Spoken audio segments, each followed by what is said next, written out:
Good morning dear students. We are doing chapter 2 structure of atom, and in previous video we have discussed Heisenberg uncertainty principle, in which Heisenberg states that it is impossible to calculate or measure the position and momentum of electron. Electron की position और momentum को आप simultaneously accurately calculate नहीं कर सकते, ऐसा आपका Heisenberg कहता है।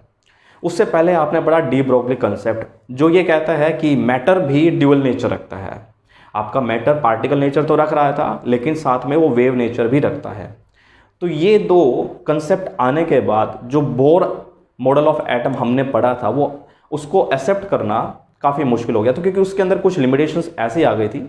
डी ब्रोगली और हिजनबर्ग तो लिमिटेशन है ही इसकी, और कुछ ऐसी और भी चीज़ें थी, जैसे कि स्पेक्ट्रा एक्सप्लेन तो कर रहा था, लेकिन उन स्पेक्ट्रा के अंदर कुछ और लाइनें भी आ रही थी। मैंने आपको बताया था जो आपका एटॉमिक स्पेक्ट्रा था हाइड्रोजन का, वो एक्सप्लेन किया था बोर मॉडल ने, लेकिन उस एटॉमिक स्पेक्ट्रा में जो लाइन को स्टडी किया गया एक हाई रेजोल्यूशन स्पेक्ट्रोस्कोप से, तो उसमें देखा कि वो जो लाइनें थी वो भी फाइन स्प्लिटिंग दे रही थी। तो वो फाइन स्प्लिटिंग क्यों मिल रही है, ऐसा बोर मॉडल नहीं एक्सप्लेन करता है। उसके बाद उन लाइनों को अगर मैग्नेटिक फील्ड या इलेक्ट्रिक फील्ड में रखा जाता है, तो वो जो लाइनें थी, जो स्पेक्ट्रल लाइंस थी, वो स्प्लिट कर जाती हैं। ठीक है, तो मैग्नेटिक फील्ड की वजह से उनमें स्प्लिटिंग अगर आती है तो उसे बोला जाता है जीमान इफेक्ट, और अगर इलेक्ट्रिक फील्ड की वजह से स्प्लिटिंग आती है तो उसे बोला जाता है स्टार्क इफेक्ट। तो जीमान इफेक्ट और स्टार्क इफेक्ट को भी एक्सप्लेन नहीं किया। तो कुछ ऐसी मेजर लिमिटेशन आई थी बोर मॉडल ऑफ एटम में, जिसकी वजह से Bohr model of atom became unacceptable. उसको एक्सेप्ट करना पॉसिबल नहीं था कि हाँ भाई एटम की स्ट्रक्चर एग्जैक्ट ऐसी होगी, तो जरूर एटम की स्ट्रक्चर में कुछ ऐसा रह गया है जो अभी तक हमने नहीं पढ़ा है। तो एटम के स्ट्रक्चर में कुछ मॉडिफिकेशन की गई। अब वो मॉडिफिकेशन क्या थी, अब की बार ये किया गया कि जो एटम के अंदर इलेक्ट्रॉन जो गोल गोल घूम रहा था, उस इलेक्ट्रॉन का वेव नेचर भी कंसिडर किया गया। इससे पहले जस्ट पार्टिकल नेचर के ऊपर बेस था, जैसे थॉमसन आपने पढ़ा हो, या फिर रदरफोर्ड आपने पढ़ा हो, या फिर आपने पढ़ा हो बोर मॉडल। तो यहाँ पर आप क्या पढ़ेंगे बच्चों, यहाँ पर आप इलेक्ट्रॉन का वेव नेचर भी पढ़ने वाले हैं कि इलेक्ट्रॉन कैसे अरेंज है। ठीक है, तो आइए देखते हैं what is quantum mechanical model या फिर वेव मैकेनिकल मॉडल। इसको अब आप ये देख सकते हैं, इसका दूसरा नेम भी है वेव मैकेनिकल। इट मीन्स यहाँ पर इस मॉडल के अंदर आप वेव नेचर भी क्या करेंगे, कंसिडर करेंगे। तो क्वांटम मैकेनिक्स एक आप पढ़ते हैं, एक पढ़ते हैं आप क्लासिकल मैकेनिक्स। तो क्वांटम मैकेनिक्स क्या है कि मैटर के ड्यूअल नेचर को पढ़ना। अभी तक हम सिर्फ मैटर के पार्टिकल नेचर को पढ़ रहे थे, तो मैटर का जो ड्यूअल नेचर हम पढ़ते हैं, मैटर का जो ड्यूअल नेचर हम पढ़ते हैं, तो जिस ब्रांच ऑफ साइंस में ये पढ़ा जाता है उसे बोला जाता है क्वांटम मैकेनिक्स। तो it is a branch of science, quantum mechanics is the branch of science which study the dual nature of matter. Dual nature of matter means particle nature तो पढ़ ही रहा है और साथ में वेव नेचर भी पढ़ेगा। अब आप जानते हैं पार्टिकल नेचर और वेव नेचर कब देखने को मिलता है, व्हेन बॉडी इज माइक्रोस्कोपिक।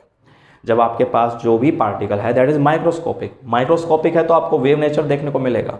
अगर आपके पास मैक्रोस्कोपिक बॉडी है तो वेव नेचर एसोसिएट तो करता है, लेकिन वो वेव नेचर में वेवलेंथ जो आती है वो काफ़ी कम आती है। ये हमने कैलकुलेट किया था डी ब्रोगली कंसेप्ट में, जब एक बॉल हमने ली थी जिसका वेट 0.1 किलोग्राम था, उसकी कुछ स्पीड थी, तो हमने उसकी जब वेवलेंथ कैलकुलेट की थी वो बहुत ही ज़्यादा कम आई थी। तो अगर मैक्रोस्कोपिक बॉडी के लिए एप्लीकेबल करते हैं तो उसमें वेव जो आती है वो हम कैलकुलेट नहीं कर पाते। तो बेसिकली जो क्वांटम मैकेनिक्स है वो माइक्रोस्कोपिक पार्टिकल्स की प्रॉपर्टीज को पढ़ना है। ठीक है, तो इस फील्ड में सबसे पहले जो साइंटिस्ट जिसने एक इक्वेशन दी और उस इक्वेशन से काफ़ी चीज़ें सॉल्व हो गई, इरविन स्क्रोडिंगर नेम के साइंटिस्ट ने एक इक्वेशन दी। वैसे तो इस इक्वेशन का डेरिवेशन भी होता है, उस डेरिवेशन को हम नहीं पढ़ेंगे क्योंकि वो काफ़ी कॉम्प्लिकेटेड है, और अभी आपने जस्ट 11th में साइंस को पढ़ना शुरू किया है, तो अभी तो बहुत चीज़ें सीखनी है। जब वो आप चीज़ें सीख जाओगे तभी आप इसका डेरिवेशन करेंगे कि जो स्क्रोडिंगर ने इक्वेशन दी उसका मतलब क्या है। ठीक है, वो कैसे डराइव हुई है। अभी तो मैं जस्ट आपको इससे मिलने वाली इन्फॉर्मेशन आपको बताऊँगा। तो यहाँ पर curly square by curly x square plus में कर्ली स्क्वायर बाय में कर्ली वाई स्क्वायर, ये स्क्रोडिंगर इक्वेशन है। अभी इसका आपको मैं मतलब समझा दूंगा। ठीक है, थोड़ा सा आपको लगेगा कि कुछ अलग ही है, क्या कहना चाहता है, ठीक है। तो इसको मैं एक्सप्लेन कर रहा हूँ आपको। 8π² में h² e minus V psi equal to 0। This is your Schrodinger wave equation. ये आपकी स्क्रोडिंगर वेव इक्वेशन है, ठीक है। तो इसमें आप ये पढ़ते हैं साई, ठीक है। तो इस साई का मतलब समझिए पहले तो, what is Sai? Sai is wave function. This is wave function बच्चों। वेव फंक्शन मीन्स मतलब ये इलेक्ट्रॉन जो घूम रहा होगा एटम में, जो इलेक्ट्रॉन घूम रहा होगा, रिवॉल्व जो कर रहा होगा न्यूक्लियस के चारों तरफ जो घूम रहा है, अब वो इलेक्ट्रॉन माइक्रोस्कोपिक पार्टिकल है तो वेव नेचर तो रखेगा। तो उसका वेव नेचर कैलकुलेट करने के लिए मैंने यूज किया साई। तो साई क्या है? वेव फंक्शन है जो आपको ये बताएगा कि इलेक्ट्रॉन का मतलब जो वेव कैरेक्टरिस्टिक है वो क्या है, ठीक है। दूसरी चीज एनर्जी। ई क्या है? एनर्जी है। इज एनर्जी, ठीक है। ये एनर्जी रहेगी। अब ये सब क्या है? ये चीजें क्या है? ये करली क्या है? करली बाई x² क्या है? करली स्क्वायर बाई करली x² क्या है? ये क्या चीजें हैं? तो इसमें आप ये देखते हैं कि जो आपका एटम था, ठीक है, एक लिमिटेशन हमने पढ़ी कि according to Bohr atom was flat model उसने दिया था। लेकिन हम ये देखते हैं कि एटम 3 डायमेंशनली है, मतलब उसका अगर शेप अगर हम देखते हैं तो that is 3 dimensionally. It means electron, yes, electron in an atom is revolving around nucleus in 3 dimensional. तो अभी ये हमारा बोर्ड तो क्या है? 2 डायमेंशनल है, तो इस पर आपको स्ट्रक्चर नहीं समझ में आएगी। तो थोड़ा सा ज्यूम करिए।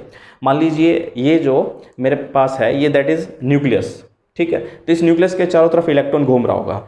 तो जस्ट ये नहीं है कि इलेक्ट्रॉन घूम रहा है कुछ ऐसे, यस, इलेक्ट्रॉन ऐसे घूम रहा है, ठीक है। तो ये कंपलसरी नहीं है कि भैया ऐसे ही घूमेगा। ये इलेक्ट्रॉन कैसे घूम सकता है? ऐसे भी घूम सकता है, ठीक है, ऐसे भी जा सकता है, ऐसे भी जा सकता है। तो ये हर एक डायमेंशन के अंदर इसकी मूवमेंट होगी। इसको आप कुछ ऐसे समझ सकते हैं। मान लीजिए ये मधुमक्खी का छत्ता है, ठीक है, उसका जो घर होता है, ठीक है।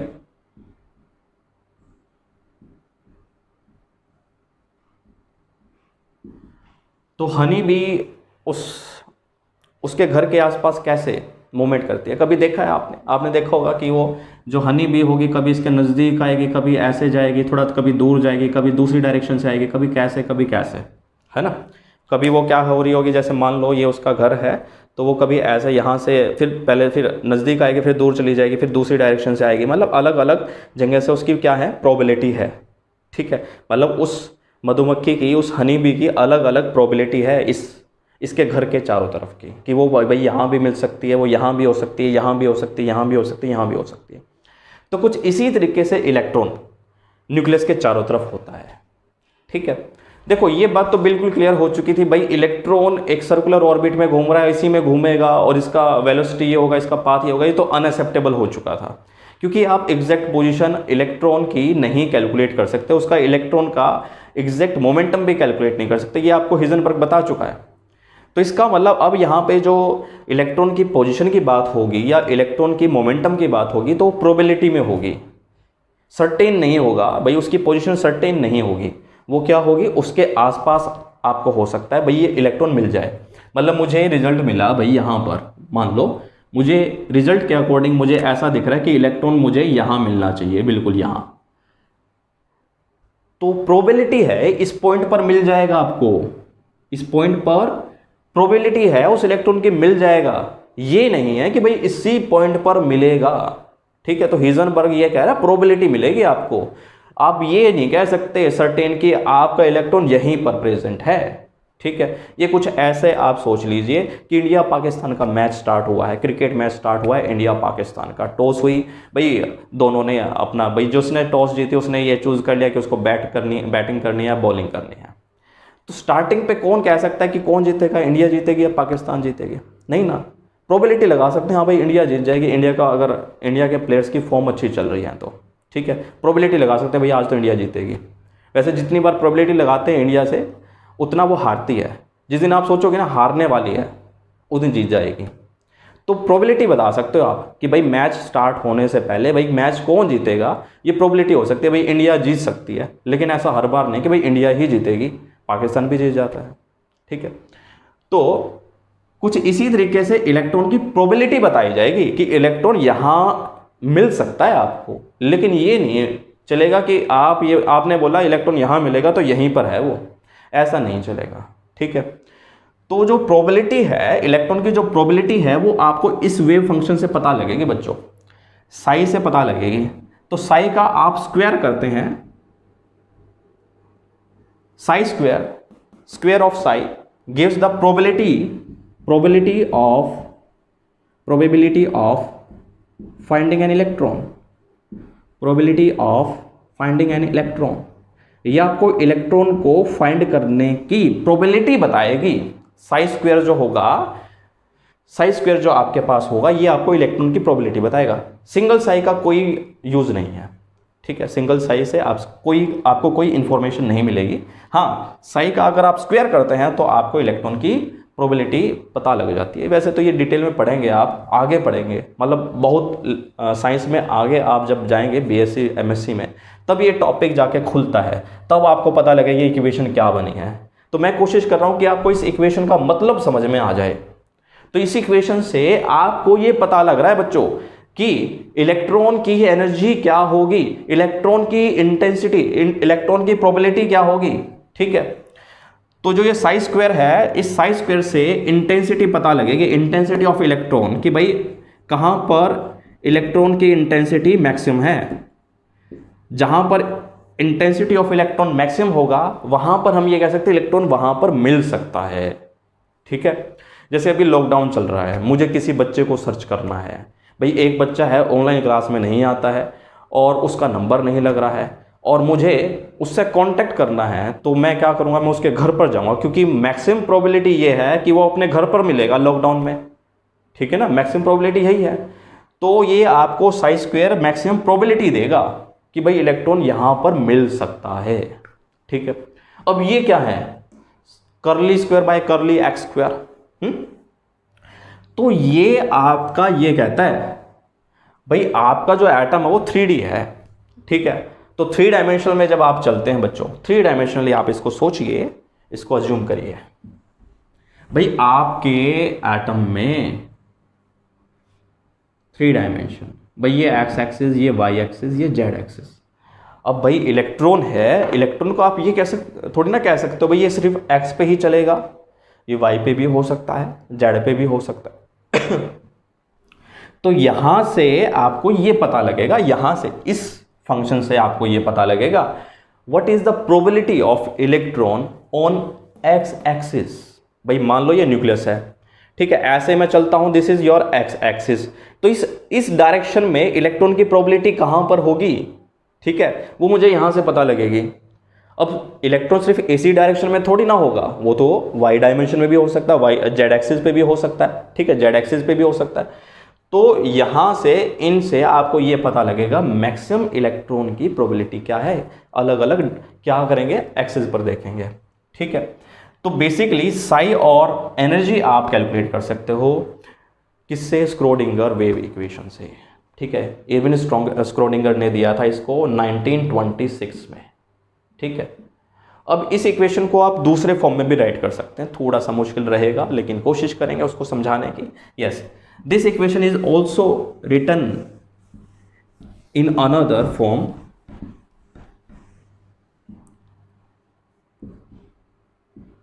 this is Hamiltonian operator into psi which is equal to E psi. You can write Schrodinger wave equation in this form also. Okay, ऐसे भी राइट कर सकते हो। Now what is this? I am saying this is Hamiltonian operator. आगे पढ़ने को मिलेगा Hamiltonian operator, आगे पढ़ने को मिलेगा। थोड़ा सा बता देता हूँ हैमिल्टोनियन ऑपरेटर के बारे में, कि ताकि आप इक्वेशन को समझ पाएँ। ठीक है, इक्वेशन ड्राइव कैसे हुई है वो आगे पढ़ने को मिलेगा। इक्वेशन को समझ लेते हैं ताकि हमारा क्वांटम मैकेनिकल मॉडल हमें क्लियर हो जाए।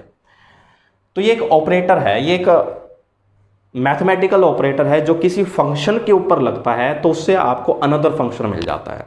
थोड़ा सा देखिए, वैसे तो मेरे पास मैथमेटिक्स नहीं है लेकिन मैं कोशिश कर रहा हूँ कि आपको समझ में आ जाए। जैसे मान लीजिए मेरे पास 4x² है, यस 4x स्क्वेयर है, if I have 4x square, so अगर मैं इसका क्या करूँ, स्क्वायर रूट लूँ, मैं इसका स्क्वायर रूट लेता हूँ, तो स्क्वायर रूट लेने के बाद अगर मैं इसको सोल्व करता हूँ then I will get 2x, right. तो मैंने स्क्वायर रूट को इस फंक्शन के ऊपर लगाया जिससे मुझे एक अनदर फंक्शन मिला, ठीक है। तो this square root is your mathematical operator, इसे आप क्या कहेंगे, मैथमेटिकल ऑपरेटर कहेंगे। तो ये जो आपका h है ये भी एक मैथमेटिकल ऑपरेटर है जिसे आप कहते हैं, जिसका नेम क्या है, हैमिल्टोनियन ऑपरेटर। और इस हैमिल्टोनियन ऑपरेटर की जो वैल्यू होती है वो मैं आपको बता रहा हूँ। दिस h, ये ऊपर जो ये साइन लगाया हुआ है, ठीक है, दिस इज फॉर ऑपरेटर। कोई ऑपरेटर होता है उसके ऊपर ये साइन लगाते हैं, ठीक है। तो what is Hamiltonian operator, Hamiltonian operator is equal to h square by में 8 pi square m, this is Laplacian operator into में साइन, ठीक है।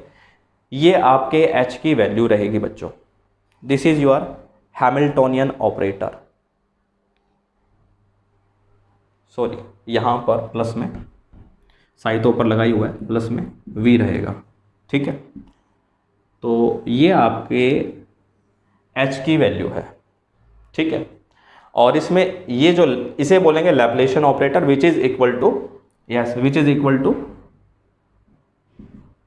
करली by curly x square plus में करली बाय, सॉरी करली स्क्वायर है, ठीक है, करली वाई स्क्वायर प्लस में करली स्क्वायर बाय में करली जेड स्क्वायर, ठीक है।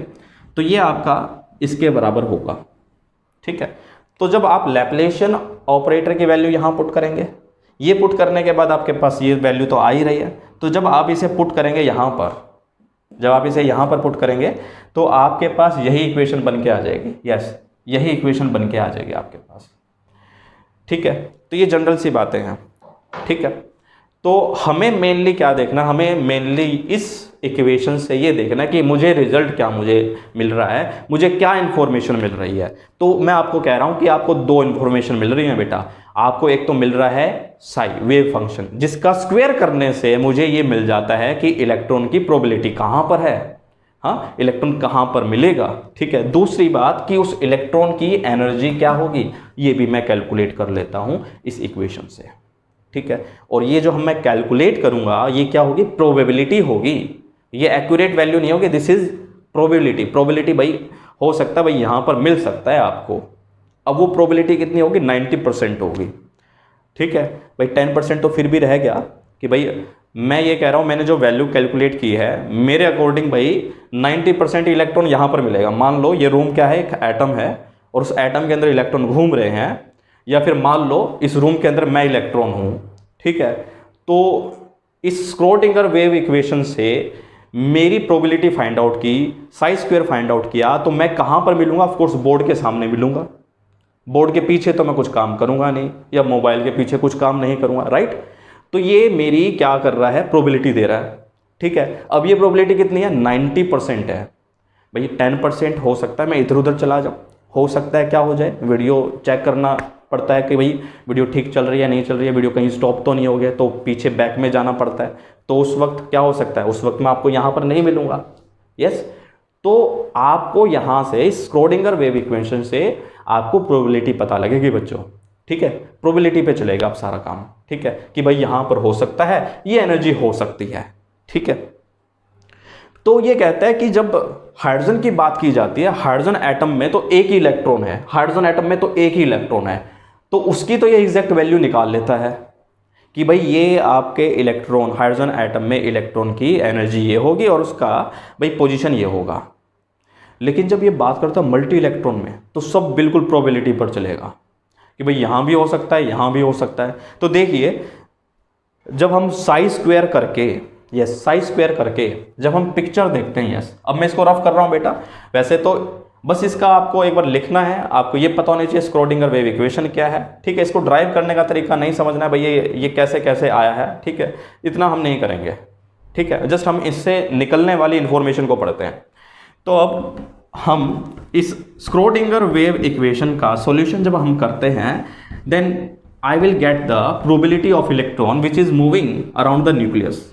तो उसकी जब मैं प्रोबेबिलिटी को ड्रॉ करता हूं, यस भाई मैंने एक शीट पे ड्रॉ किया, भाई ये एक शीट है, मतलब ये एक एरिया है जिस पर इलेक्ट्रॉन मिल सकता है मुझे। तो पहले मुझे इलेक्ट्रॉन की प्रोबेबिलिटी यहाँ मिली, ठीक है। दूसरी शीट में मेरे को कहाँ पर मिली, यहाँ पर मिली। फिर मेरे को तीसरी शीट में यहाँ पर मिली। फिर चौथी शीट पे मेरे को कहाँ मिली, यहाँ मिली।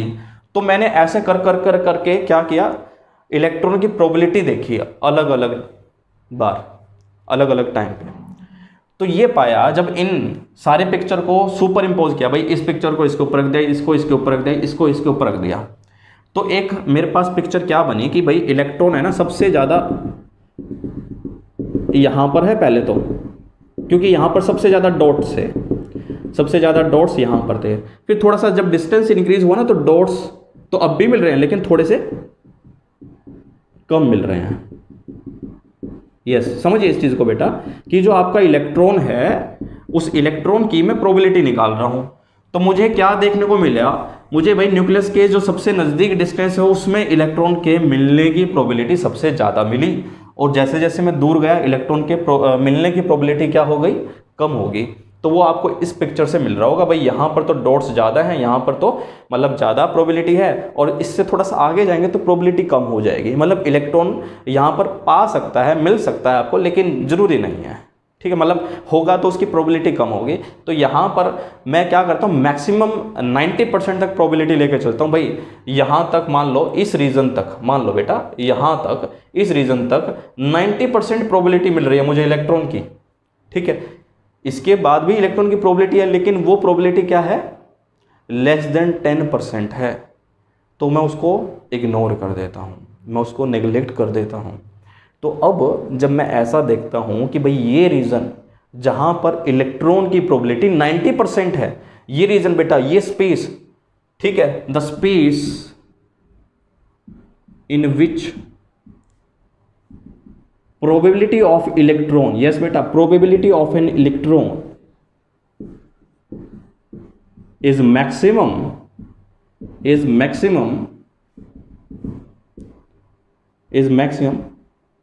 it is known as electronic cloud।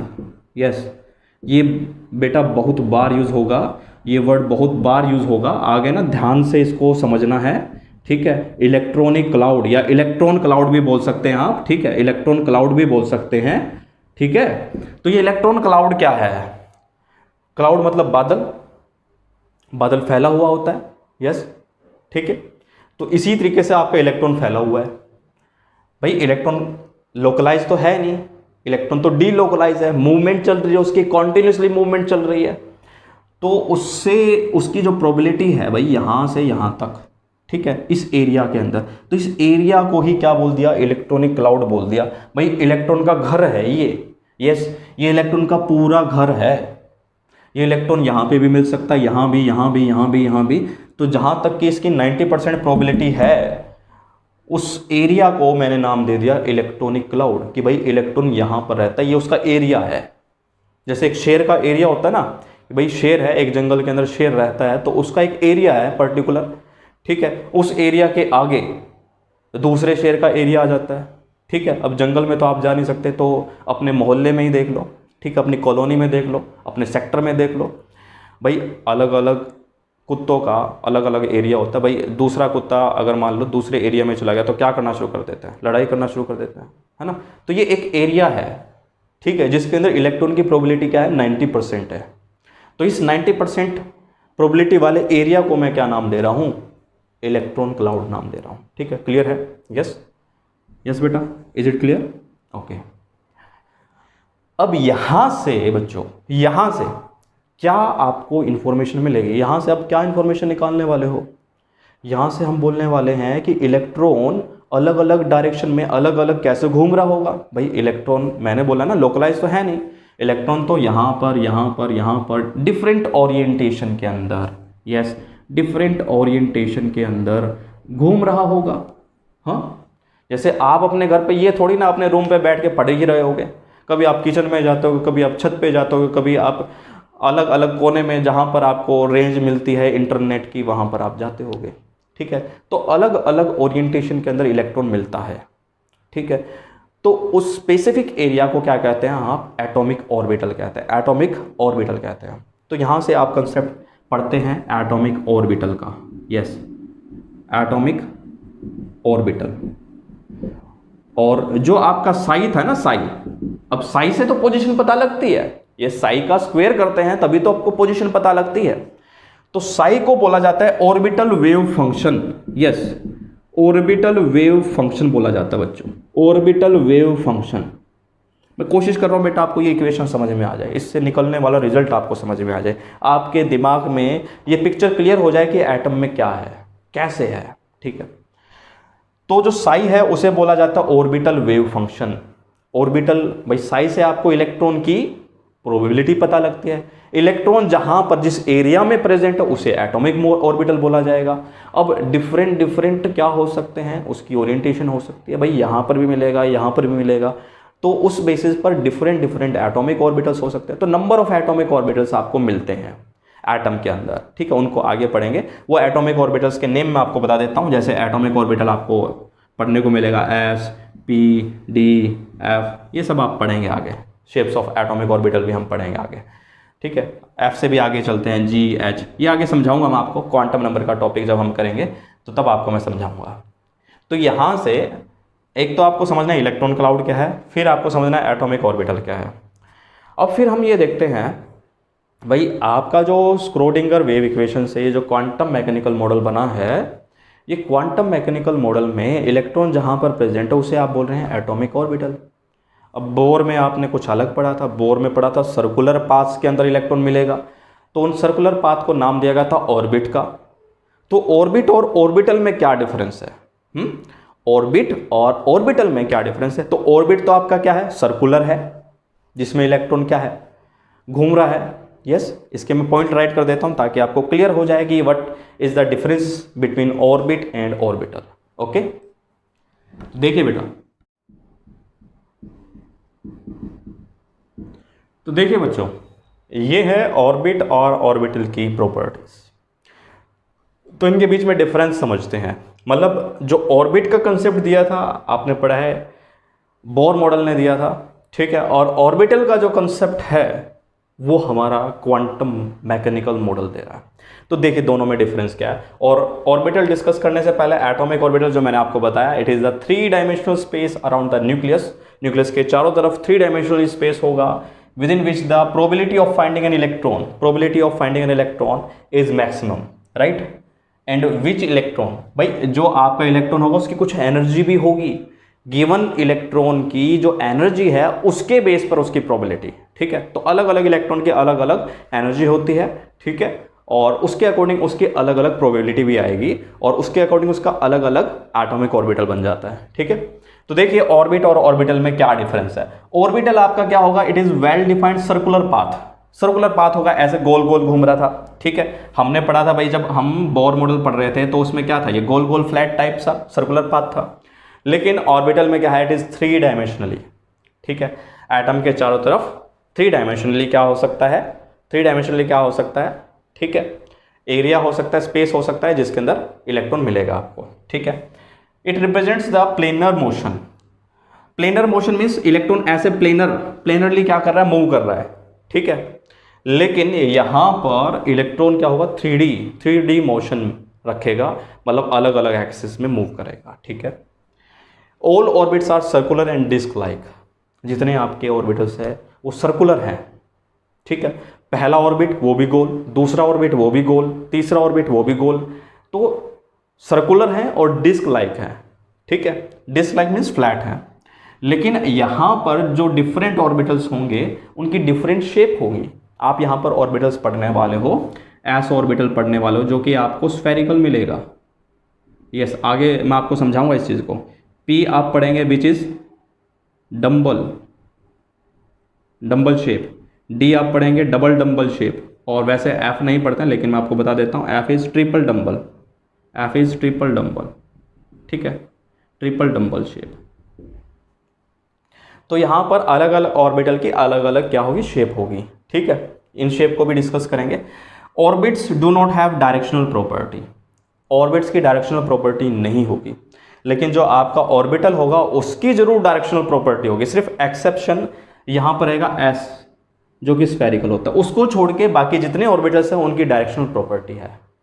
ये डायरेक्शनल प्रॉपर्टी ही आपको एक्सप्लेन करेगी कि आपके कुछ मॉलिक्यूल क्या करते हैं, डायरेक्शन रखते हैं और कुछ नहीं रखते हैं। मतलब जो मॉलिक्यूल की शेप थी वो यहीं से क्लियर होती है। चैप्टर 4 में पढ़ेंगे केमिकल बॉन्डिंग, इसको ध्यान से, इस चीज़ को ध्यान से समझ लेना। ऑर्बिटल्स हैव डायरेक्शनल प्रॉपर्टी, ठीक है, और सिर्फ एक्सेप्शन क्या रहेगी, एस ऑर्बिटल, सिर्फ एस ऑर्बिटल की डायरेक्शन नहीं होती है, ठीक है, वो डायरेक्शन लेस होता है। यहाँ पर अगर आपको इलेक्ट्रॉन फाइंड आउट करने हैं भाई, किसी भी ऑर्बिट में निकालने हैं, तो इलेक्ट्रॉन यहाँ पर किस फॉर्मूला से देखते थे आप, 2n² से। यस, फर्स्ट ऑर्बिट में निकालना है, n की वैल्यू पुट कर दीजिए, n की वैल्यू पुट कर दीजिए, 2 × 1 का स्क्वायर 2 आ जाएगी। जब आपको सेकंड ऑर्बिट में निकालनी होगी तो 2 × 2 का स्क्वायर, तो आपके पास 8 आ जाएगा। तो ऐसे करके निकालते थे ना, क्लास 9th में पढ़ा हुआ है। लेकिन यहाँ पर क्या कहता है, ओनली 2 इलेक्ट्रॉन्स, ओनली 2 इलेक्ट्रॉन्स, सिर्फ 2 इलेक्ट्रॉन आपके ऑर्बिटल में आ सकते हैं। एक ऑर्बिटल मैक्सिमम 2 इलेक्ट्रॉन आ सकते हैं, ठीक है, एक ऑर्बिटल में मैक्सिमम 2 इलेक्ट्रॉन आ सकते हैं। In each orbital maximum 2 electrons can be placed, कभी भी 2 से ज़्यादा इलेक्ट्रॉन प्लेस नहीं हो सकते, ठीक है। तो ये आपके ऑर्बिट और ऑर्बिटल के बीच में डिफरेंस रहेगा। बहुत बार पूछ लिया जाता है what are the differences between orbit and orbital, या आपको क्वेश्चन पूछ लिया जाएगा right difference between orbit and orbital. तो आपको क्लियर होना चाहिए, ऑर्बिट का कंसेप्ट आपका बोर एटॉमिक मॉडल वाला है और ऑर्बिटल का जो कंसेप्ट है आपका वेव मैकेनिकल मॉडल वाला है।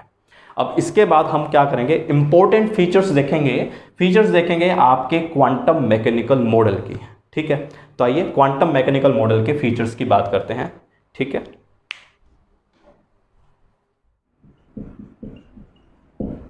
तो देखिए बच्चों, फीचर्स रहेंगे ये हमारे क्वांटम मैकेनिकल मॉडल के, और इस क्वांटम मैकेनिकल मॉडल में सबसे पहले आप जो इलेक्ट्रॉन की एनर्जी कैलकुलेट करेंगे बच्चों, वो क्या रहेगी, क्वांटाइज रहेगी। और ये जो आप एनर्जी कैलकुलेट कर रहे होंगे, ऑफ कोर्स किससे कर रहे होंगे, स्क्रोडिंगर वेव इक्वेशन से कर रहे होंगे, जो हमने पहले डिस्कस कर चुके हम। और इसके अंदर जो साई स्क्वायर होगा वेव फंक्शन का, अगर आप स्क्वायर करते हैं, it gives the probability of electron around the nucleus. और जो साई रहेगा उसे आप क्या कहेंगे, ऑर्बिटल वेव फंक्शन कहेंगे, और सिंपली आप उसे क्या कह सकते हैं, एटॉमिक ऑर्बिटल कह सकते हैं। और इलेक्ट्रॉन के अंदर मैनी वेव फंक्शंस होंगे, जो साई होंगे ये बहुत सारे होंगे। तो इसका मतलब ये है कि उस एटम के अंदर many atomic orbitals will be there, many atomic orbitals will be present, right. And psi will, this is psi which will give you the complete information of electron. Complete information of electron means electron की position की probability बताएगा, electron की energy को बताएगा, एक particular energy का electron कहाँ पर आपको मिल सकता है, किस एटम में कहाँ पर किस डिस्टेंस पे आपको वो मिलेगा, ये आपको साई आपको बताएगा। तो ये आपके फीचर्स रहेंगे क्वांटम मैकेनिकल मॉडल के। और जब आप सॉल्यूशन देखते हैं स्क्रोडिंगर वेव इक्वेशन का, तो बेसिकली आपको कुछ क्वांटम नंबर्स मिलते हैं। 3 क्वांटम नंबर्स आप सोल्व करते हैं स्क्रोडिंगर वेव इक्वेशन से, which gives you the information of electron. तो उन क्वांटम नंबर्स को हम पढ़ने वाले हैं, बहुत ही इंपॉर्टेंट टॉपिक है। क्वांटम नंबर से आप ये मान के चलिए क्वेश्चन आएगा ही आएगा, ठीक है। तो देखिए क्वांटम नंबर्स,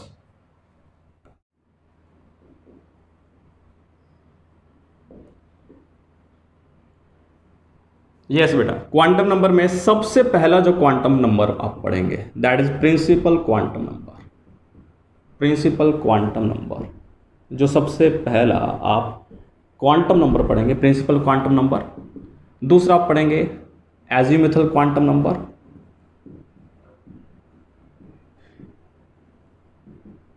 और तीसरा आप पढ़ेंगे मैग्नेटिक क्वांटम नंबर। ये आपको क्वांटम नंबर मिलते हैं कहाँ से, स्क्रोडिंगर वेव इक्वेशन का जब आप सॉल्यूशन निकालते हैं। तो एक फोर्थ क्वांटम नंबर है जो आपको मिलता है, that is spin quantum number. Spin quantum number. तो बेसिकली ये 4 क्वांटम नंबर आपको उस इलेक्ट्रॉन की इंफॉर्मेशन देंगे जिसको आप सर्च कर रहे हैं किसी एटम के अंदर।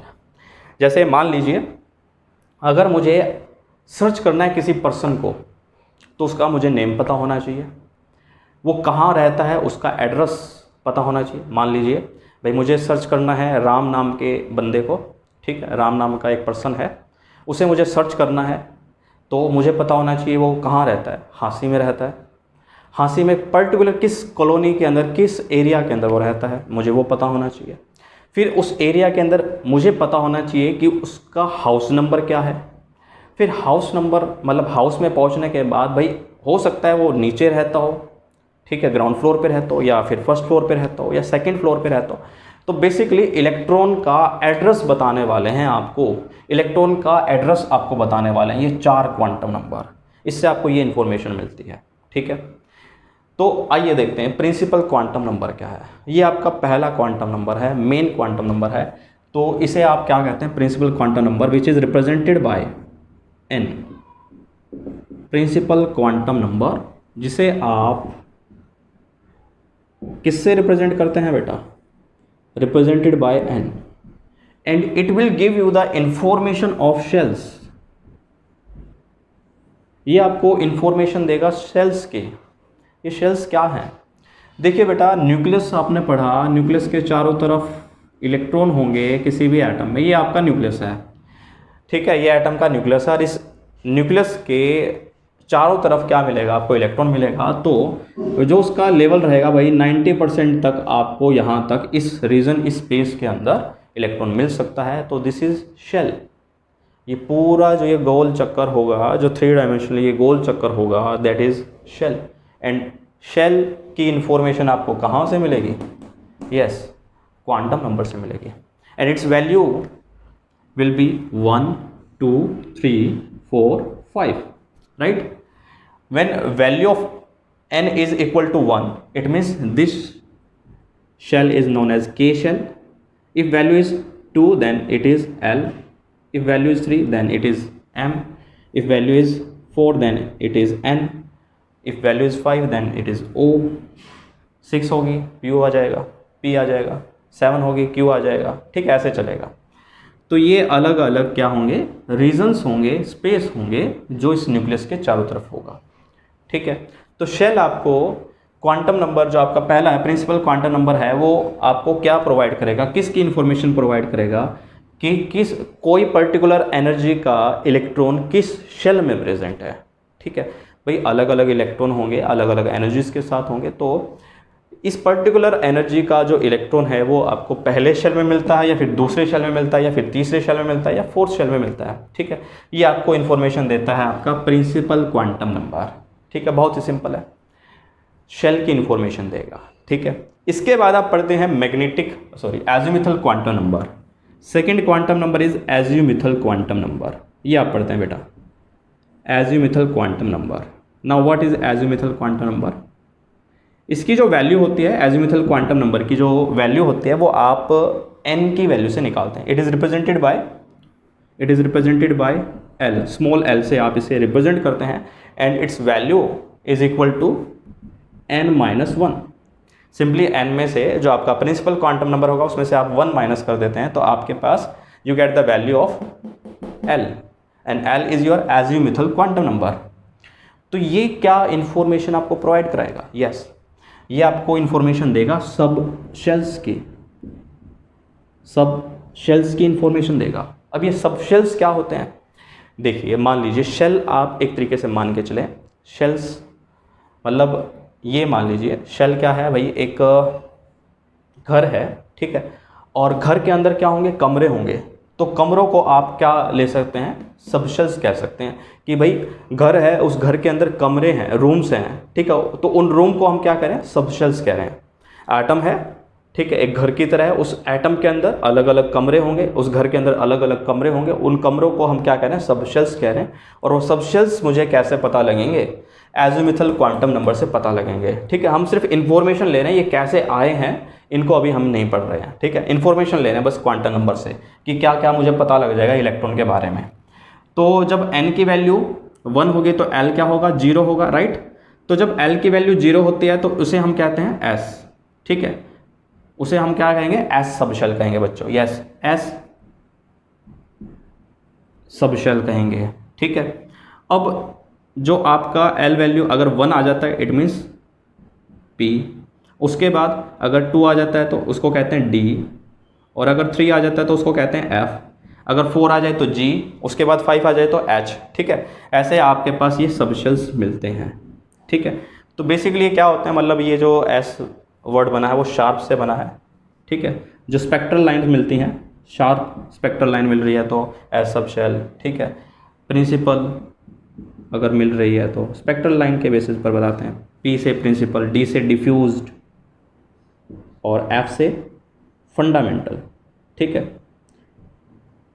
F से फंडामेंटल। तो आपको L एजिमुथल क्वांटम नंबर आपको इंफॉर्मेशन देगा बच्चों। यस, इंफॉर्मेशन किसकी देगा?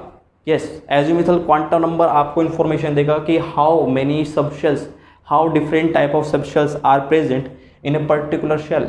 यस, जैसे ये पहला शेल है, ये पहला रीजन है, ठीक है, ये पहला रीजन है। उसके बाद ये फिर दूसरा रीजन होगा, ठीक है।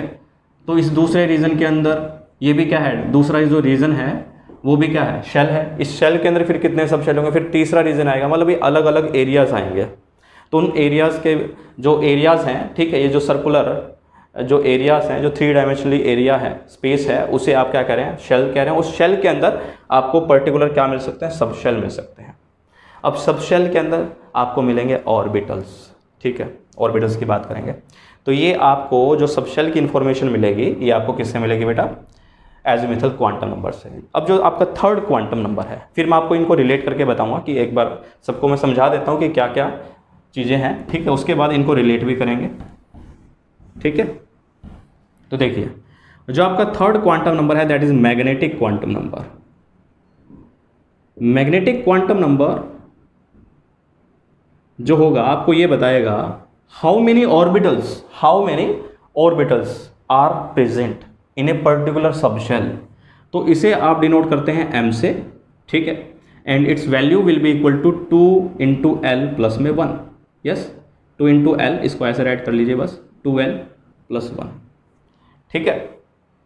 तो मान लीजिए मुझे क्या करना है, S में निकालने हैं वैल्यू, ठीक है। तो S में मुझे ऑर्बिटल्स निकालने हैं, नंबर ऑफ ऑर्बिटल्स अगर मुझे निकालने हैं। यस बेटा, if I want to find out number of orbitals in S subshell, right, then put this formula. Yes, 2 into L value for S is 0 plus में 1, सो only one orbital, yes, only one orbital will be present in S subshell, right। अगर मुझे number of orbitals calculate करने हैं P subshell में बच्चों, तो बताइए कितने आएंगे। फॉर्मूला आपके सामने है, L वैल्यू आपको पता है। Yes, number of orbitals in P subshell के अंदर मुझे कैलकुलेट करना है। So you know L value for P is 1 plus में 1 equal to 3। It means 3 orbitals will be present in P subshell, right. अगर मुझे D में निकालने हैं, yes, number of orbitals in D subshell, then 2 into 2 plus में 1 which is equal to 5। It means number of orbitals present in D subshell is 5। इसी तरीके से आप F में भी कैलकुलेट कर सकते हैं। यस, F सबशेल में भी कैलकुलेट कर सकते हैं, 2 इंटू 3 प्लस में 1 which is equal to 7, right. तो आप मैग्नेटिक क्वांटम नंबर से, यस, मैग्नेटिक क्वांटम नंबर से आप क्या फाइंड आउट कर सकते हैं, number of orbitals in particular subshell, कि किस सबशेल में कितने नंबर ऑफ एटॉमिक ऑर्बिटल्स होंगे, राइट। अब ये जो एटॉमिक ऑर्बिटल्स होते हैं, देखिए जैसे यहाँ पर ये एटॉमिक ऑर्बिटल यहाँ पे तो 1 है, ठीक है, तो 1 है, तो एक ऑर्बिटल को मैंने इसे बॉक्स से रिप्रेजेंट कर दिया बेसिकली। अब P है तो P में कितने होंगे, 3 बॉक्सेस होंगे, और इन 3 बॉक्सेस की मतलब ये जो P में भाई जो आपका P सबशेल होगा उसमें 3 बॉक्सेस हैं, इट मीन्स 3 ऑर्बिटल्स हैं, and these 3 orbitals have equal energies, सबकी बराबर एनर्जी है। तो इन ऑर्बिटल्स को बोला जाता है डीजनरेट ऑर्बिटल। क्या बोला जाता है, डीजनरेट ऑर्बिटल्स। यस बेटा, इन्हें क्या बोला जाता है, डीजनरेट ऑर्बिटल्स, जब ऑर्बिटल्स की एनर्जी बराबर हो। Yes, degenerate. इसी तरीके से D में आप देखेंगे तो D में कितने आएंगे, D में क्या आएंगे, यस, 5 ऑर्बिटल्स आएंगे, ठीक है। अब इन 5 ऑर्बिटल की एनर्जी बराबर है तो डीजनरेट ऑर्बिटल्स बोला जाता है, ठीक है। और इसी तरीके से F में आप पढ़ेंगे, ठीक है, तो आपके पास 7 एटॉमिक ऑर्बिटल्स आएंगे, ठीक है, 7 ऑर्बिटल्स इन F सबशेल, सॉरी। तो यहाँ पर आप वैल्यू भी पुट करते हैं, m की वैल्यू भी पुट करते हैं। यहाँ पे तो आपकी 0 हो जाती है, ठीक है। तो यहाँ पर पॉसिबल वैल्यूज़ हो सकती हैं भाई, +1 हो सकता है या -1 हो सकता है या 0 हो सकता है। तो ये वैल्यू कैसे निकलती हैं, आइए मैं इसको समझा देता हूँ आपको, ये वैल्यू कैसे निकलती हैं, ठीक है। तो बड़ा सिंपल है, L जो भी है आपके पास, L की वैल्यू जो भी है, ठीक है, उसका प्लस कर दीजिए, उसका माइनस कर दीजिए। अब देखो S में तो L की वैल्यू 0 थी, तो उसका तो प्लस और माइनस करोगे तो 0 ही रहेगा, तो उसके लिए वैल्यू 0 है, ठीक है। तो जब L की वैल्यू 1 होगी, यस, P सब शेल के लिए आपको पता है L की वैल्यू 1 है, तो एक बार इसका क्या कर दीजिए, प्लस कर दीजिए, एक बार इसका माइनस कर दीजिए, +1 -1। अब +1 और -1 के अंदर कौन सा नंबर आ सकता है, यस, विच नंबर, 0 आ सकता है। तो पॉसिबल वैल्यूज कितनी है, 3। तो P के अंदर कितने हैं, 3 ऑर्बिटल ही हैं, और उन 3 ऑर्बिटल में किसी एक की वैल्यू क्या होगी, +1 होगी m की, किसी की 0 होगी, किसी की -1 होगी, ठीक है।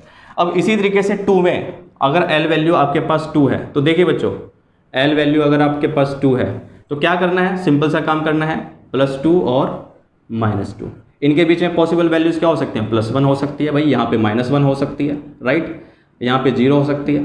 तो टोटल पॉसिबल वैल्यूज़ कितनी बनी, 5। इट मीन्स 5 ऑर्बिटल्स होते हैं आपके D में, और उन 5 ऑर्बिटल्स में भाई किसी की वैल्यू हो सकती है +2 हो, किसी की +1 हो, किसी की 0 हो, किसी की -1 हो, किसी की -2 भी हो सकती है। अब इसी तरीके से अगर मान लीजिए 3 है, तो 3 में क्या हो जाएगा, +3 और वहाँ पर -3। तो टोटल पॉसिबल वैल्यूज़ आपके पास 7 आएंगे। तो 7 आपके पास क्या होंगे, ऑर्बिटल्स होंगे, और इन 7 ऑर्बिटल्स में किसी की भाई हो सकता है +3 हो, किसी ऑर्बिटल की +3 हो मैग्नेटिक क्वांटम नंबर, किसी का +1 हो, किसी का 0 हो, किसी का -1 हो, किसी का -2 है, किसी का -3 है। तो यहाँ से आपको ऑर्बिटल्स का पता लगता है, ऑर्बिटल्स के मैग्नेटिक नंबर का पता लगता है। अब ये क्यों पढ़ना ज़रूरी है, आगे आपको समझाऊंगा मैं, बस थोड़ी सी देर और रखें, थोड़ा सा पेशेंस रखें, उसके बाद आपको ये मैं क्लियर करूंगा कि ये क्यों ज़रूरी था और ये किस बात को एक्सप्लेन कर रहा था। ये ऐसी बातों को एक्सप्लेन करेगा जो अभी तक बोर ने एक्सप्लेन नहीं करी थी, ठीक है। लास्ट आप पढ़ते हैं spin quantum number, yes, last आप पढ़ते हैं स्पिन क्वांटम नंबर।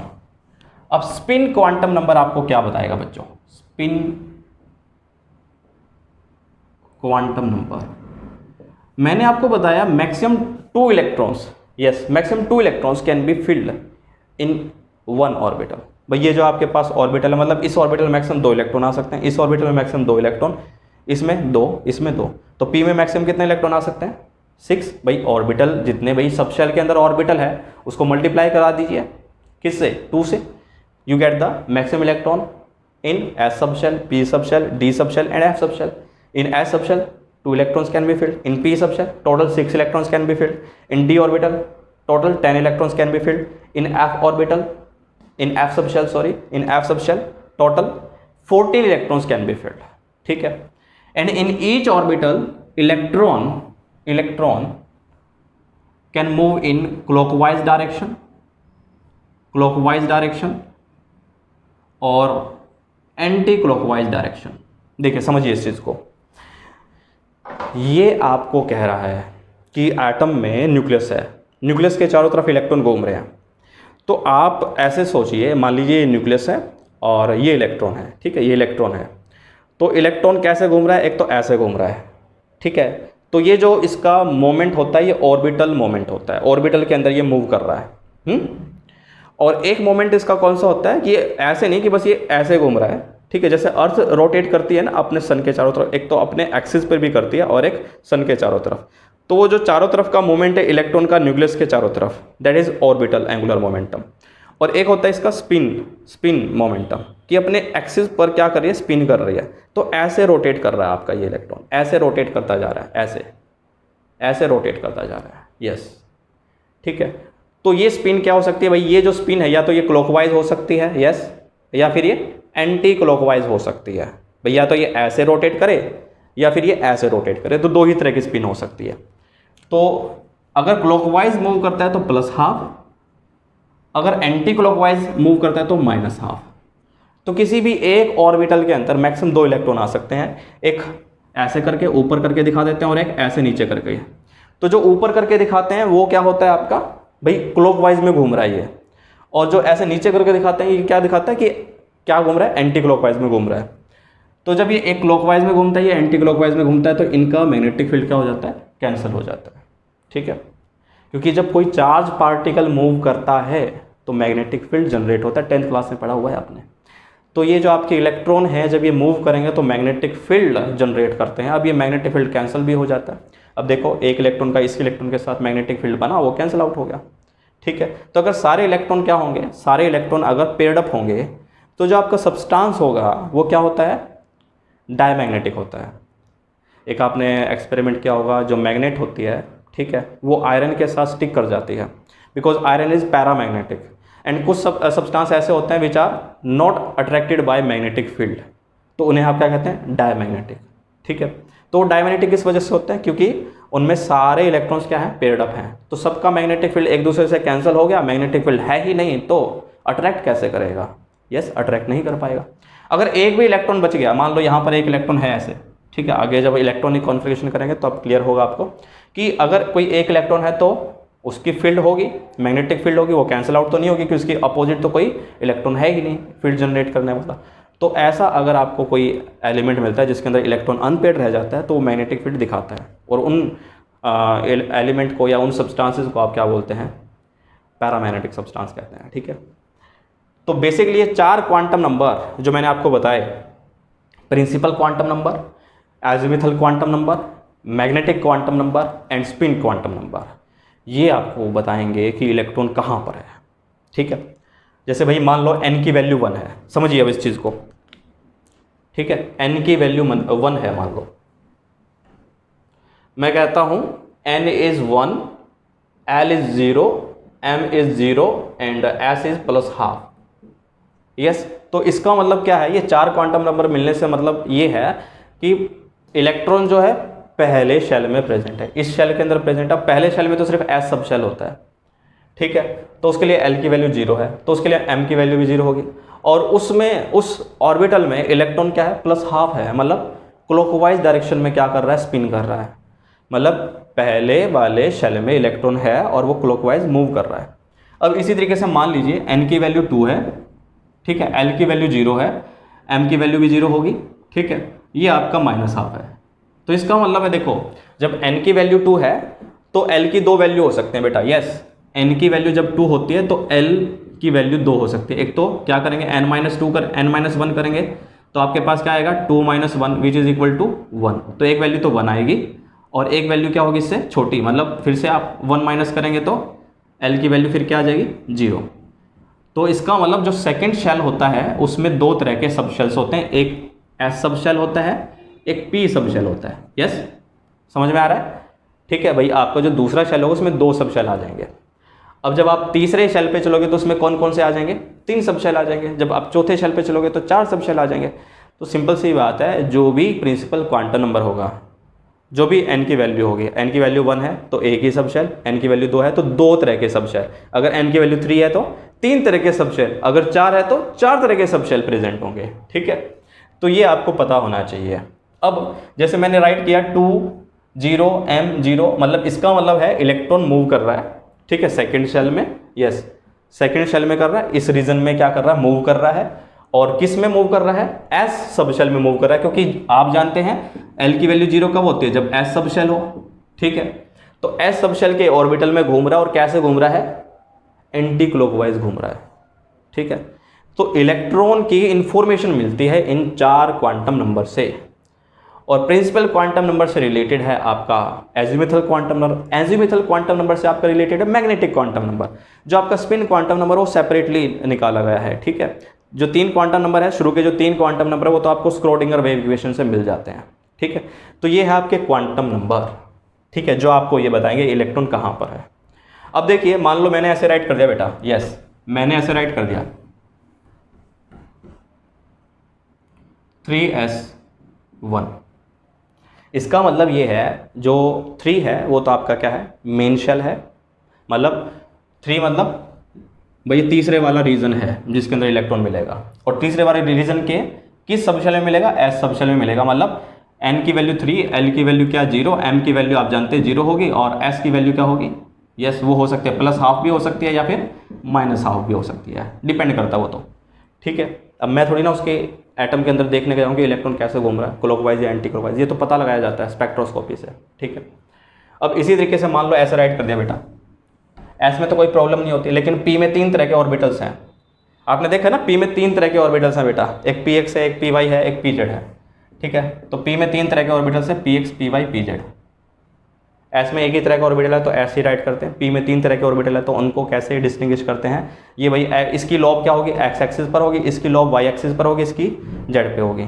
ये लॉब क्या कह रहा हूँ, इनकी शेप बताई थी ना मैंने भाई, आपके एस सब शेल की शेप कैसी थी, स्फेरिकल थी। पी की क्या थी, डंबल थी, मैंने आपको थोड़ी देर पहले राइट करवाया था। डी की डबल डंबल थी, एफ की ट्रिपल डंबल थी। तो उन शेप्स को हम पढ़ने वाले हैं, ठीक है। उन शेप्स को पढ़ने के बाद फिर हम इलेक्ट्रॉनिक अरेंजमेंट पढ़ेंगे कि इलेक्ट्रॉनिक कॉन्फ़िगरेशन कैसे करेंगे। तो पहले इलेक्ट्रॉनिक कॉन्फ़िगरेशन आप करते थे भाई, के में 2 इलेक्ट्रॉन है, एल में 6 इलेक्ट्रॉन है, एम में इतने इलेक्ट्रॉन है। अब की बार क्या होगा, अब आप शेल भी दिखाएंगे, सब शेल भी दिखाएंगे और ऑर्बिटल्स भी दिखाएंगे, ठीक है। तो बोर में तो आपको ऑर्बिटल का कंसेप्ट ही नहीं पता था, अब आपको पता लग गया। तो इलेक्ट्रॉनिक कॉन्फ़िगरेशन करने वाले हैं और क्वांटम नंबर से रिलेटेड कुछ क्वेश्चंस भी करने वाले हैं। तो मैं 2 क्वेश्चन आपको करवा रहा हूँ क्वांटम नंबर से रिलेटेड, ठीक है। तो उससे आपको थोड़ा सा ये टॉपिक अच्छे से क्लियर हो जाएगा। तो आइए देखते हैं क्वांटम नंबर से रिलेटेड कुछ क्वेश्चन। देखिए बेटा, ये क्वेश्चन है आपके और इन क्वेश्चन को हम सोल्व करेंगे। तो देखिए, इन क्वेश्चन को सोल्व करने से पहले एक छोटी सी इन्फॉर्मेशन मैं आपको दे रहा हूँ, ठीक है। वैसे तो वो शेप्स में पढ़नी थी, लेकिन अगर ये क्वेश्चंस करने हैं तो हमें साथ में थोड़ा सा वो यूज़ करना पड़ेगा डेटा, तो मैं वो डेटा आपको बता रहा हूँ। देखिए, एक तो मैंने आपको बताया एस सब शेल, तो एस सब शेल के अंदर तो एक ही ऑर्बिटल है, तो उसको तो हम ऐसे लिखते हैं, ठीक है, जो कि गोल होता है, स्फेरिकल होता है। और जो आपका पी सब शेल है, ठीक है, उसमें आप देखते हैं 3 ऑर्बिटल हैं। तो हम क्या करते हैं, ये जो 3 ऑर्बिटल होते हैं डिफरेंट एक्सिस पर होते हैं। तो पी ऑर्बिटल की जब मैं शेप देखता हूँ तो कुछ ऐसी शेप होती है बच्चों, ये एक्स एक्सिस है, ये वाई है और ये सपोज जेड एक्सिस है, ठीक है। तो इसमें 3 ऑर्बिटल हैं, तो 3 अरेंजमेंट होते हैं कि भाई लॉब डंबल ऐसे बन रहा हो, एक्स एक्सिस पर बन रहा हो, तो उसको बोल दिया जाता है पी एक्स। अगर लॉब किसके ऊपर बन रही है, बस वाई के ऊपर बन रही है, ठीक है, ये एक्स है, ये वाई है, जेड आपका खाली है, ठीक है। तो ये वाई पे लॉब जो बन रही है दैट इज़ पी वाई। जब ये पी जेड पे बन रही होगी, यस देख लीजिए बच्चों, ठीक है, ये एक्स है, ये जेड है, ये वाई है, तो इसे बोला जाएगा पी जेड, ठीक है। शेप्स में आपको आगे बताऊंगा, ठीक है, वैसे थोड़ा सा आपको हिंट मिल भी जाएगा। तो हमें क्या करना है, ये पी एक्स की वैल्यू, पी वाई की वैल्यू, पी जेड की वैल्यू, ठीक है, इनको हमने नेम दिया P X, P Y, P Z, क्योंकि इनकी इस ऑर्बिटल की जो लॉब थी वो एक्स एक्सिस पर थी, इसकी वाई एक्सिस पर, इसकी जेड एक्सिस पर। इसी तरीके से डी सबशेल में पढ़ते हैं। डी सबशेल में आप 5 ऑर्बिटल पढ़ते हैं, तो उन 5 ऑर्बिटल के नेम क्या होते हैं, देखिए 5 ऑर्बिटल के नेम क्या होते हैं। तो पहला ऑर्बिटल है, यस मान लो ये है आपका डी स्क्वायर वाई स्क्वायर, ठीक है। और लास्ट ऑर्बिटल है वो आपका क्या है, इसी सीक्वेंस में याद करेंगे तो अच्छा रहेगा, यस, जिसमें मैं आपको बता रहा हूँ डी एक्स वाई, ठीक है। ये आपका है, यस, ये है आपका सेकंड जो है उसको बोलते हैं हम डी एक्स वाई, ठीक है, इसको बोलते हैं डी एक्स वाई, और ये आपका रहेगा डी वाई जेड, ठीक है। और बीच वाला रहेगा आपका डी जेड स्क्वायर, ठीक है, डी जेड स्क्वायर रहेगा आपका बीच वाला, ठीक है। तो एक बार देखिए, एक्स वाई हो गया, वाई जेड हो गया, एक्स वाई 2 बार लिख दिया मैंने एक्स वाई, तो यहाँ पर मैंने नहीं राइट किया, जेड एक्स राइट नहीं करा, एक्स जेड सॉरी, ठीक है। D X square Y square, D Z square, D X Y, D Y Z, D Z X, ऐसे याद कर लो बेटा। 3 ऑर्बिटल तो सीधे याद हो जाएंगे, एक्स वाई, ठीक है, फिर वाई जेड और फिर जेड एक्स, ठीक है। 3 ऑर्बिटल ये है, एक है आपका D X square Y square और एक आपका डी जेड स्क्वायर। ये मैंने ऐसे क्यों राइट किया है, इसी सीक्वेंस में राइट करना आपको।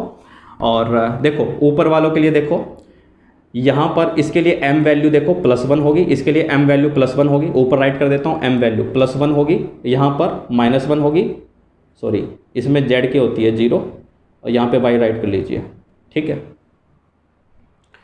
तो ये आपके लिए ज़रूरी है कि आप इनके ऑर्बिटल्स के मैग्नेटिक क्वांटम नंबर को भी याद करें कि px में जो मैग्नेटिक क्वांटम नंबर है उसकी वैल्यू +1 है, pz में 0 है, py में -1 है। यहाँ पे देखो dx²y² के लिए +2 है, उसके लिए क्या है -2 है, इसके लिए क्या है +1 है, इसके लिए क्या है -1 है, dz के लिए क्या, dz² के लिए क्या होती है 0 होती है। तो ये ज़रूर याद करना है। इसके बाद f के अभी आपको मैं नहीं बता रहा हूँ, और d की मैंने आपको भी शेप भी नहीं बताई है, ठीक है। तो इसकी शेप मैं आपको आगे बताऊंगा, जस्ट अभी आपको इनके नेम देख लेना है और उनके मैग्नेटिक क्वांटम नंबर की वैल्यू जो मैंने आपको बताई है, जिस सीक्वेंस में बताई है उसको याद कर लेना है, ठीक है। तो अब देखिए पहला क्वेश्चन देखिए, पहला क्वेश्चन देखिए बेटा, मुझे क्या करना है, write down the quantum number n l m, ठीक है। तो पहले इसमें n की वैल्यू देखिए, n की वैल्यू देखिए, l की और फिर m की बताने वाला हूँ आपको। n की वैल्यू देखो 3 है, ठीक है। अब d की वैल्यू, अब देखो मैंने आपको याद करवाया, देखो आप ऐसे याद कर लो 0 1 2 3, तो 0 किसके लिए थी l की वैल्यू, s के लिए, 1 के लिए क्या था p, 2 के लिए क्या था d, 3 के लिए क्या था f। इसका मतलब ये जो l वैल्यूज़ हैं, ये जो l वैल्यू हैं, ठीक है, ये अलग अलग सबशेल के लिए हैं। तो d के लिए l वैल्यू कितनी होगी 2, तो ये भी ठीक हो गया। अब m वैल्यू मुझे निकालने थे, तो देखो x² y² है, तो x² y² की वैल्यू देखो कितनी दे रखी है, +2 दे रखी है, तो इसका मतलब यहाँ पे क्या आ जाएगा +2। तो पहला क्वेश्चन सेट हो गया, सोल्व हो गया, बिल्कुल सिंपल। ऐसे क्वेश्चन आएंगे, MCQ आएंगे, ये वैल्यूज दे रखे होंगे अलग अलग, ठीक है, उसमें से करेक्ट ऑप्शन चूज करना होगा, ठीक है। अगला देखिए, नेक्स्ट क्वेश्चन देखिए, 4dz², तो n की वैल्यू 4, d है तो आप जानते हैं वैल्यू l की 2 होगी, z² देखो dz² किस में है, मैग्नेटिक क्वांटम नंबर मतलब 0, तो यहाँ पे 0। इसी तरीके से इसकी निकालनी है, तो देखो 3d, तो 3, l की वैल्यू 2, xy देखो, xy कहाँ लिखा हुआ है, यहाँ लिखा हुआ, तो -2। तो ये क्वेश्चन सोल्व हो गया, ठीक है। इसी तरीके से p का अगर कोई नंबर दे दिया तो आप कैलकुलेट कर सकते हैं, ठीक है। अब आ जाते हैं नेक्स्ट क्वेश्चन पर, यहाँ पर आ जाते हैं, what designation is given to an orbital having, मतलब इसमें क्या दे रखा था, डेजिग्नेशन दे रखी थी और क्वांटम नंबर बताने थे। यहाँ पे क्वांटम नंबर दे रखे हैं, डेजिग्नेशन बतानी है, मतलब उसका रिप्रेजेंटेशन बताना है। तो n वैल्यू 2 है तो 2 राइट कर दिया, l वैल्यू 1 है, 1 के लिए क्या होता है p, तो राइट कर दिया 2p, ठीक हो गया। n 5 है, यस 5 के लिए ये राइट कर दिया, l 3 है, l 3 मतलब 5f, तो ये भी ठीक हो गया, ठीक है। तो इस तरीके से आपके ये बेटा क्वेश्चन सोल्व होंगे, तो उनको ट्राई करना है आपको। अब बिल्कुल एक छोटी सी बात आपको मैं बताने जा रहा हूँ कि आपके पास ये जो डिफरेंट क्वांटम नंबर हैं वो क्या एक्सप्लेन करते हैं, ठीक है, वो क्या एक्सप्लेन करते हैं। हाइड्रोजन एटॉमिक स्पेक्ट्रा हमने पढ़ा, ठीक है, हाइड्रोजन एटॉमिक स्पेक्ट्रा पढ़ा, तो उसमें आ रही थी लाइमन सीरीज, बाल्मर सीरीज, अगर आपको याद हो, जिसे एक्सप्लेन कर दिया था किसने, जिसे एक्सप्लेन कर दिया था किसने, बोर एटॉमिक मॉडल ने। तो जो हाइड्रोजन की एटॉमिक स्पेक्ट्रा है वो आपका ये भी एक्सप्लेन करेगा, हाइड्रोजन का एटॉमिक स्पेक्ट्रा ये भी एक्सप्लेन करेगा, यस। तो उसमें जो मेन लाइन आपको दिखेंगी, जो मेन लाइन आपको दिखेंगी, जो आपको लाइमन सीरीज दिख रही थी, बाल्मर सीरीज दिख रही थी, तो जो मेन लाइन थी वो किस वजह से थी, n की वजह से थी। प्रिंसिपल क्वांटम नंबर से पता लगता है भाई, एक प्रिंसिपल क्वांटम नंबर से दूसरे प्रिंसिपल क्वांटम नंबर में इलेक्ट्रॉन गया है, तो वो लाइनें इस वजह से मिल रही थी। फिर हमने कहा कि अगर मैं हाई रेजोल्यूशन का स्पेक्ट्रोस्कोप यूज़ करता हूं तो ये मुझे देखने को मिलती है, ये जो लाइन है ना, इसके अंदर छोटी छोटी स्प्लिटिंग हो रखी होती है। तो ये स्प्लिटिंग किस वजह से होती है, उन स्प्लिटिंग को एक्सप्लेन करता है आपका जो सेकेंड क्वांटम नंबर है, azimuthal quantum number, yes, azimuthal quantum number explain करता है बेटा, ठीक है, ये एक्सप्लेन करता है जो छोटी छोटी स्प्लिटिंग हो रही थी। फिर मैंने कहा कि उस एटॉमिक स्पेक्ट्रा को अगर आप मैग्नेटिक फील्ड में रखते हैं, तो वो स्प्लिटिंग और बढ़ जाती है, मतलब जो लाइनें थी वो स्प्लिट हो जाती हैं। तो उनको एक्सप्लेन करता है, अगर मान लो मैग्नेटिक फील्ड में रखने की वजह से इलेक्ट्रॉन क्या होता है, यस, मैग्नेटिक फील्ड में रखने से जो स्प्लिटिंग होती है उसको मैंने बताया जीमैन इफेक्ट आप बोलते हैं। तो जीमैन इफेक्ट को किसने एक्सप्लेन किया, मैग्नेटिक क्वांटम नंबर ने एक्सप्लेन किया, कि मैग्नेटिक क्वांटम नंबर आपको बताता है कि इलेक्ट्रॉन क्या है, अलग अलग ऑर्बिटल में चले जाते हैं, तो उससे छोटी छोटी स्प्लिटिंग मिल जाती है, ठीक है। तो जीमैन इफेक्ट, स्टार्क इफेक्ट और जो छोटी छोटी फाइन स्प्लिटिंग एटॉमिक स्पेक्ट्रा में जो दिख रही थी, जो बोर एटॉमिक मॉडल एक्सप्लेन नहीं कर पाता, वो ये आपके क्वांटम मैकेनिकल मॉडल के क्वांटम नंबर्स एक्सप्लेन करते हैं, ठीक है। तो ये है आपका क्वांटम मैकेनिकल मॉडल बच्चों, ठीक है। थोड़ा सा बड़ा टॉपिक है लेकिन बहुत ही इंटरेस्टिंग है, अच्छे से वीडियो को ध्यान से सुनना है, राइट अप कर लेना है, और फिर जो इससे रिलेटेड आपके डाउट्स होंगे उसे हम ऑनलाइन क्लास में डिस्कस करेंगे, ठीक है।